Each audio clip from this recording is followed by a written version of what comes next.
Tem que puxar bastante, né, gente? Glória a Deus. Graça e paz, amados. Amém. Que bom estar aqui com os irmãos, com essa igreja tão querida, tão amada. É sempre um privilégio estar nessa comunidade de pessoas tão maduras espiritualmente. É uma dádiva, né, estar aqui com os irmãos. Glória a Deus por isso. E feliz de estar aqui também com essa oportunidade de estar compartilhando com os irmãos a palavra do Senhor, que o Senhor tem falado conosco através da sua palavra. Constantemente estamos sendo renovados, que Deus tem falado conosco, e é maravilhoso. Nós temos o privilégio de termos mensagens tão edificantes, tão profundas, de um pastor, que é nosso pastor.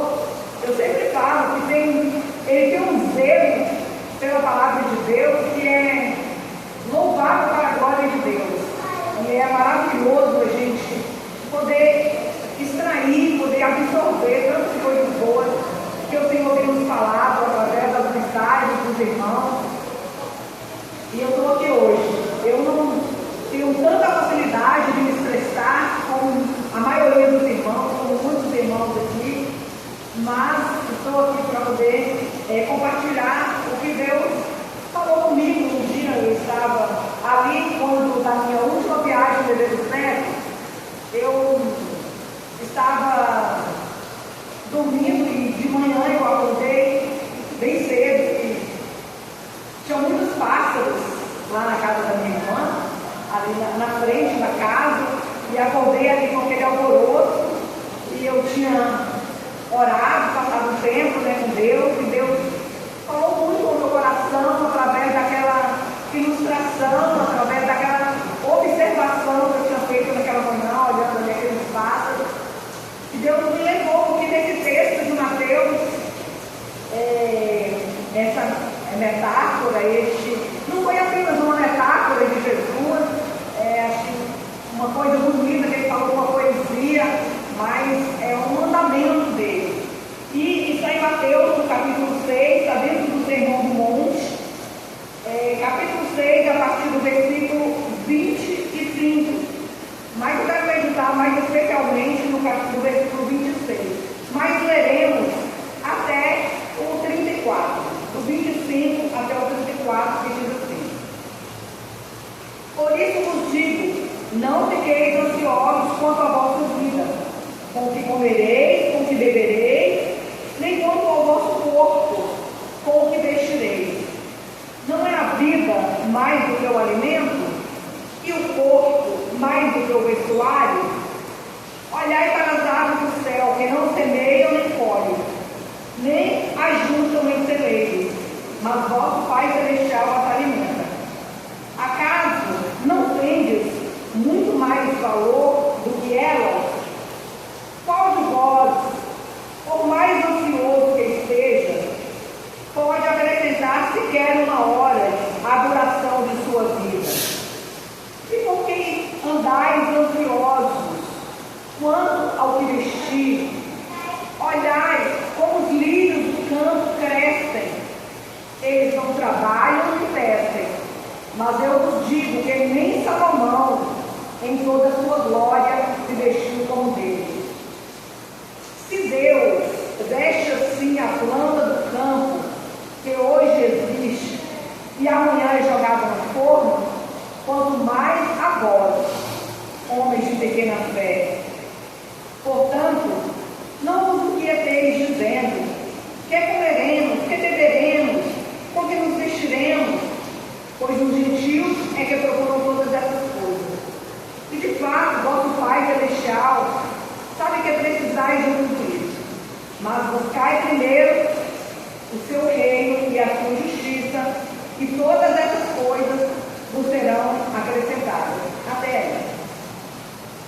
Então, esse texto que nós acabamos de ler, ele se encontra dentro daquele famoso sermão, o mais extenso discurso de Jesus, que foi o Sermão do Monte, ali nos capítulos 5, 6 e 7 de Mateus.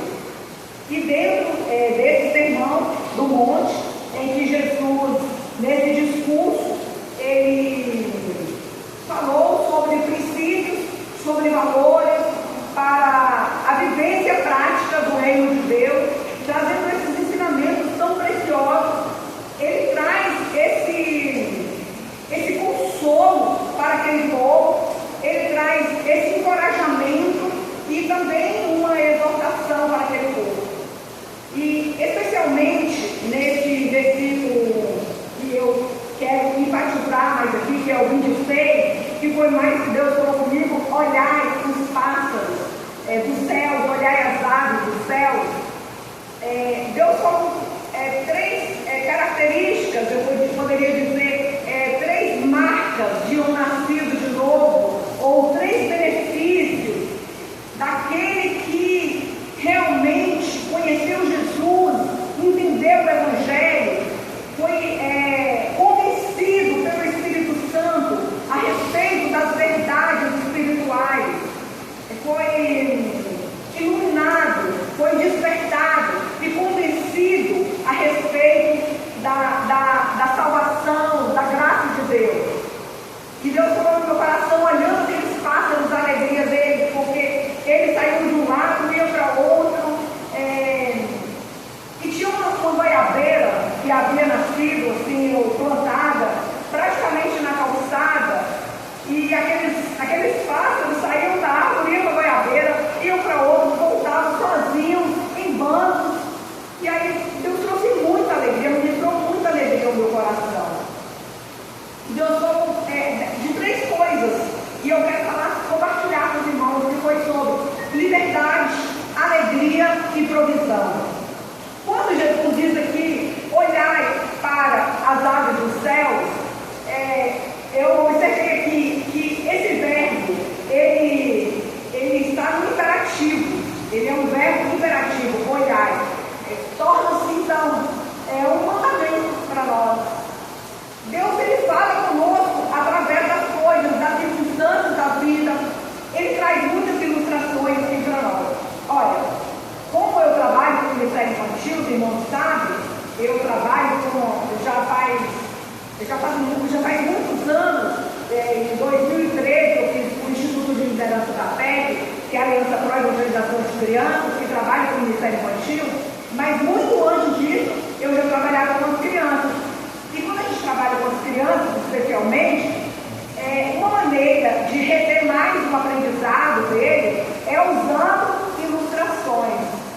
E Jesus, ele tinha essa capacidade de falar, de usar ilustrações, de usar histórias, de usar parábolas, muitas figuras de linguagem, para facilitar a compreensão dos ouvintes em relação aos seus ensinamentos. E ele ensinava de maneira profunda, mas de maneira clara e de uma maneira muito prática, para que as pessoas colocassem, entendessem, né, e praticassem o que ele ensinou. Então, com as crianças, a gente usa muito recursos visuais. Então, o recurso visual é bíblico, ainda que fosse uma parábola, não era um recurso que ele mostrasse. Muitas vezes a gente prepara e leva para as crianças. Então, Jesus usava desses recursos e ele usou essa figura tão bacana para poder trazer esse ensinamento para nós. E para a gente entender melhor aquele contexto, o que Jesus realmente quis dizer com essa mensagem, levar aquele povo a observar, a olhar para as aves do céu, para os lírios do campo, qual era o plano de fundo histórico do povo de Israel naquela época, para a gente entender melhor que mensagem Jesus quis transmitir para eles. Jesus estava falando sobre vários tópicos ali no Sermão do Monte. Ele falou sobre várias coisas. E nessa parte ele fala mais, porque ele sabia que aquele povo estava ansioso. Então nós queremos falar sobre esses três tópicos: liberdade, provisão e alegria. Então eu quero falar sobre esses três tópicos. Mas antes disso, eu quero falar com os irmãos sobre o contexto histórico, social e político da época, para a gente compreender melhor o que Jesus quis dizer. Então, naquela época em que Jesus estava cumprindo seu ministério na terra, ali no povo de Israel estava vivendo sob o domínio do Império Romano. Então, eles estavam vivendo de maneira opressiva. Eles estavam vivendo, especialmente os camponeses, os artesãos, os pescadores, os trabalhadores rurais, estavam vivendo em pobreza, no limite da pobreza, estavam vivendo no limite da sobrevivência. Eles estavam sendo oprimidos pela quantidade de impostos, estavam vivendo uma crise econômica muito grande, uma crise política, social, mas especialmente uma crise econômica. Essa crise vinha desde que Herodes, o Grande, havia governado e ele havia feito muitas construções, muitas obras faraônicas, né, na época, e essas obras custaram muito, então teve que oprimir o povo com impostos. Então o povo ficou muito endividado, com muitos problemas financeiros. E depois o próximo governo, que foi o filho dele, que governava ali na Galiléia, o outro Herodes, Antipas, também continuou a oprimir o povo com impostos pesados. O povo ali estava pagando impostos e às vezes abuso a 3 frentes. A Roma, né, impostos pesados a Roma, que cobrava os impostos territoriais de terras e também de transportes, pagava imposto para Herodes, para o rei, e ainda também tinha opressão por parte dos religiosos, que além do dízimo, das ofertas, dos sacrifícios, ainda tinha também acrescentavam outros juros financeiros para aquele povo. Então o povo estava pagando de 30% a 50% era de imposto daquilo que eles arrecadavam, daquilo que eles conseguiam construir. Então o povo estava angustiado, o povo estava desesperado,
falou: o homem livre é senhor de si mesmo. Olha o que Emmanuel Kant disse: liberdade é a propriedade da vontade de ser lei para si mesmo. Outro filósofo, Spinoza, disse: liberdade é viver segundo a razão.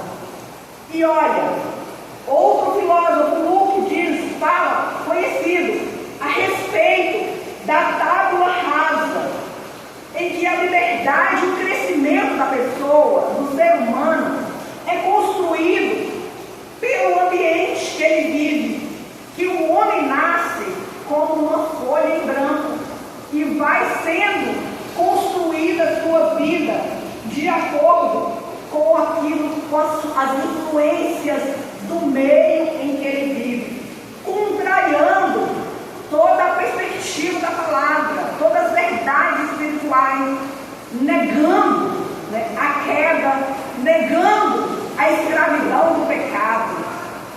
Então, essa liberdade que o mundo propõe, os conceitos de liberdade no mundo se diferem muito dos conceitos de liberdade bíblica, de liberdade cristã, porque de todas as formas de liberdade existentes no mundo inteiro, a mais poderosa, a maior, a divina, é a liberdade oferecida por Jesus Cristo, o Filho perfeito da cruz.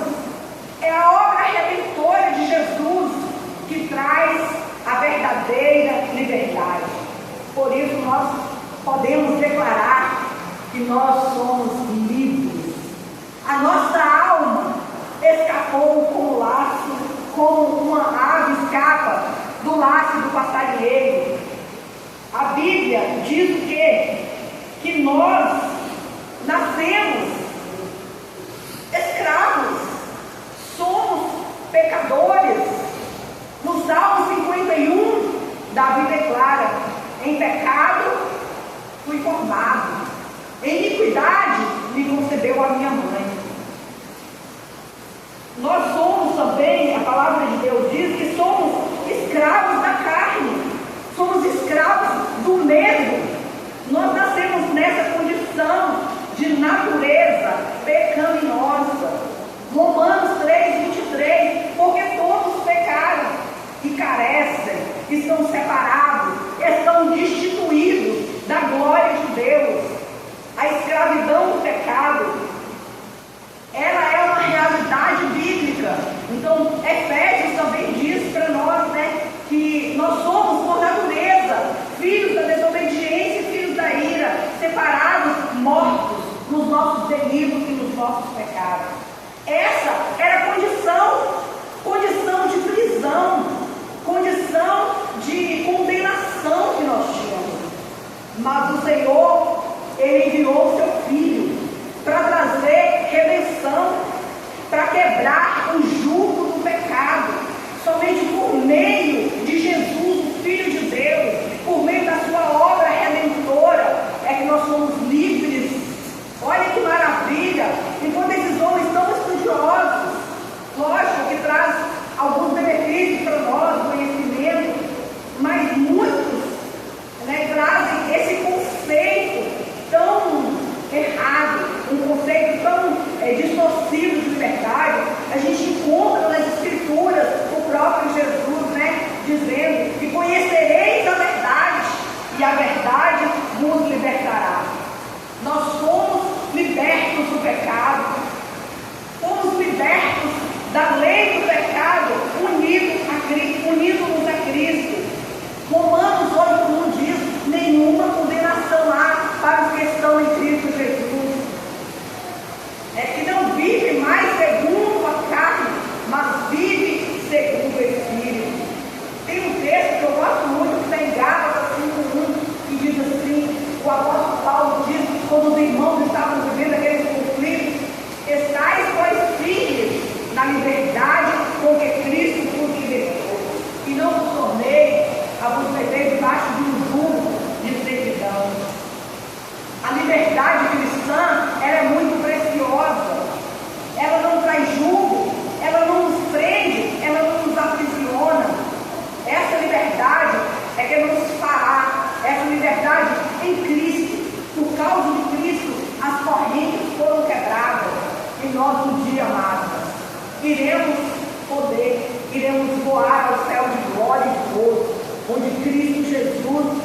guarda. A esperança da liberdade plena o Senhor nos deu. Todas as liberdades da filosofia, elas se concentram no homem, mas a liberdade do Evangelho, ela começa na cruz e se consolida na pessoa bendita de Jesus. Porque Jesus, ele é a causa da nossa liberdade. E ele também é o conteúdo da nossa liberdade. Porque nós fomos libertos por ele. E para quem? E para ele, não é para uma causa, é para uma pessoa. Somos livres para Jesus, para viver para a glória de Deus. Olhai para as aves do céu. Então, quando a gente olha, a gente se admira, a gente começa a deslumbrar. Eu assisti, não sei se os irmãos assistiram, o Globo Repórter, que falou sobre Araruama, sobre a Lagoa, e eu até tinha separado para passar aqui, eu falei, mas vai gastar um tempo, aquela quantidade de aves que tem aqui na região, e aí eu fiquei olhando, eu fiquei deslumbrada, são 200 e tantas espécies, eu até cortei um pedaço, né, e fiquei me maravilhando com aquilo, observando a atitude, a beleza, a graça. Então, meus queridos, deixa eu ver a hora que passa rápido. Então, essa liberdade é a liberdade que nós temos de sermos filhos de Deus, de nos alegrarmos. Então, era essa liberdade que Jesus estava querendo mostrar, era essa mensagem de liberdade que Jesus estava lhe oferecendo. Conhecereis a verdade, se o Filho vos libertar, verdadeiramente sereis livres. João 8:36. Então era essa liberdade que Jesus estava oferecendo. Olha que coisa preciosa. E depois, olhando aqueles pássaros, também eu pude observar nesse próximo tópico sobre a alegria. A alegria deles nos remete, a alegria que o Senhor nos oferece, a alegria dos redimidos.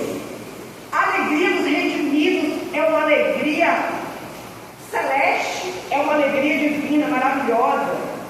A alegria do mundo, ela é circunstancial. Muitos irmãos aqui já leram o livro Ego Transformado, de Timothy Keller. Eu conheci Timothy Keller com Ítalo. Ítalo que me apresentou Timothy Keller, me deu o livro e tal. E aí eu apaixonei por esse irmão, esse pastor americano, que é uma bênção, tem muitas obras maravilhosas dele, que ele faleceu recente, né? Recente. E nesse livro, Ego Transformado, ele faz uma citação de uma reportagem que ele ouviu de Madonna. E aí ela dizendo que ela, né, com todo o talento que ela tem, com todo o dinheiro, com toda a riqueza, ela faz um projeto, e ali naquele projeto, ela se sente valorizada, se sente honrada, mas logo depois daquele projeto passa e ela se sente mal, e aí ela tem que criar algo novo. E aí eu fiquei pensando, ele falando, né, como que ela se conhecia e sabia qual era a condição dela. E aí eu fico pensando como que é a alegria, essa alegria do mundo, como é uma alegria que depende de conquistas. A alegria do mundo, ela é circunstancial, ela depende de conquistas, ela depende de estabilidade, ela depende de reconhecimento, ela depende de performances, ela depende de emoções favoráveis. Quando as circunstâncias mudam, a alegria acaba. Então, a gente olha que essa alegria é uma alegria efêmera, é uma alegria passageira, alegria que o mundo prega, que o mundo corre atrás, mas nós temos uma alegria indizível, uma alegria transcendente, uma alegria que a gente não consegue expressar, essa alegria que a gente sente de servir ao Senhor, de conhecer Jesus. Paulo expressa na carta dele, mais alegre que a carta aos Filipenses, toda a alegria que ele sentia na pessoa de Jesus Cristo. E uma coisa impressionante que eu sempre cito, e o Senhor sempre fala no meu coração, é o texto de Romanos, capítulo 3, versículo 10, uma das ambições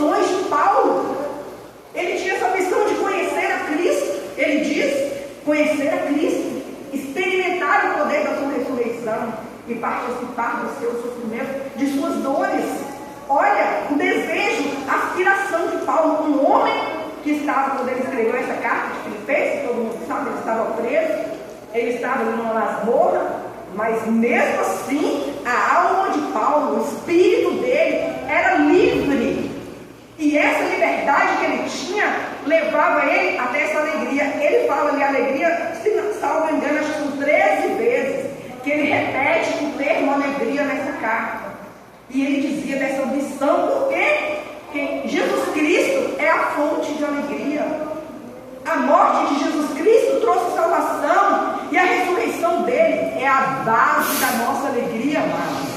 E isso é maravilhoso. Hoje nós estaremos nesse memorial nos lembrando da morte do Senhor. E o exemplo de Jesus, que não tinha uma alegria circunstancial, até naquele momento em que ele sabia de tudo que ia acontecer, das agruras das quais ele iria passar, ele estava alegre, ele partiu o pão, ele esteve em comunhão, ele serviu. O apóstolo Paulo, nessa carta aos Filipenses, como imitador de Cristo, ele sentia também essa alegria profunda e incentivava, motivava os irmãos a valorizar essa alegria.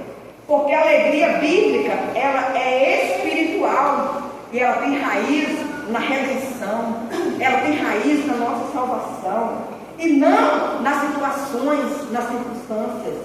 Lucas 10:20, Jesus disse assim: alegrai-vos, porque os vossos nomes estão escritos nos céus. Olha que maravilha. Filipenses 4:4, como citamos, Paulo disse: alegrai-vos sempre no Senhor. Uma alegria incessante, uma alegria contínua. Salmo 4:7 diz: olha que maravilha, puseste alegria no meu coração. Glória a Deus. Romanos 14:17 diz que o reino de Deus é justiça, paz e alegria do Espírito Santo. Que maravilha é poder viver uma vida pautada nessa alegria transcendente, nessa alegria que vem do céu celestial. As aves cantam porque elas confiam, elas foram criadas para isso. Os redimidos, nós os redimidos cantamos porque nós pertencemos ao Senhor. A alegria do cristão é sinal de maturidade, de uma fé madura, que não é levada por ventos, das circunstâncias, mas pela confiança que ele tem no Senhor. E no terceiro tópico, a gente fala sobre, também olhando para as aves, sobre a provisão do Pai. E quando eu vi aquelas aves, elas indo ali para aquela goiabeira, ia para outra árvore, via claramente que a provisão de Deus, elas não plantam, não colhem, não ajuntam, e mesmo assim nada lhes falta. Então Deus usa esse exemplo de provisão para poder nos mostrar que nós não precisamos ficar ansiosos, não precisamos ficar temerosos. Nós podemos lançar aos pés do Senhor todas as nossas fraquezas. Nós temos um Deus que cuida de nós, que supre as necessidades da nossa alma, do nosso corpo, de todo o nosso ser. Deus provê porque Ele é Pai. Olha o Salmo 23, que a gente conhece de cor e salteado. A maioria de nós cristãos, conhece esse Salmo 23, que traz para nós essa provisão, traz para nós essa mensagem de conforto de um Pai celestial. O Senhor é meu pastor, nada me faltará. Deitar-me faz em verdes pastos, guia-me mansamente às águas tranquilas, refrigera minha alma, guia-me pelas veredas da justiça por amor do seu nome. E os irmãos já conhecem o restante, que é maravilhoso esse salmo. Filipenses 4,19, Paulo diz: porque o meu Deus, segundo as suas riquezas, suprirá todas as vossas necessidades em glória por Cristo Jesus. O Senhor prometeu cuidar de nós. O Senhor prometeu cuidar de todas as das mazelas da nossa alma, prometeu cuidar das nossas dificuldades, de tudo que nos cerca. O Senhor está conosco. Salmos 34:10 diz que aos que buscam o Senhor, nada lhes faltará. Quanto mais o vosso Pai dará coisas boas. Mateus 7:11. O Senhor nos chama, nos traz essa mensagem de aquietar nossa alma, de continuar confiando. Eu sei que essa igreja é uma igreja madura, que tem procurado descansar na soberania de Deus, que tem dado testemunho do Evangelho da graça de Deus. Mas a mensagem do Senhor, Ele continua repetindo para nós, porque é uma das formas que nós aprendemos e crescemos, que continuemos olhando, observando, recebendo as mensagens que o Senhor quer falar, quer ministrar o nosso coração na sua palavra, porque a ansiedade, ela diz: eu cuido de mim, eu sei cuidar de mim mesmo, eu quero cuidar de mim mesmo. Mas a fé nos diz que o Senhor, Ele cuida de nós. E concluímos dizendo que a liberdade só Cristo pode nos dar.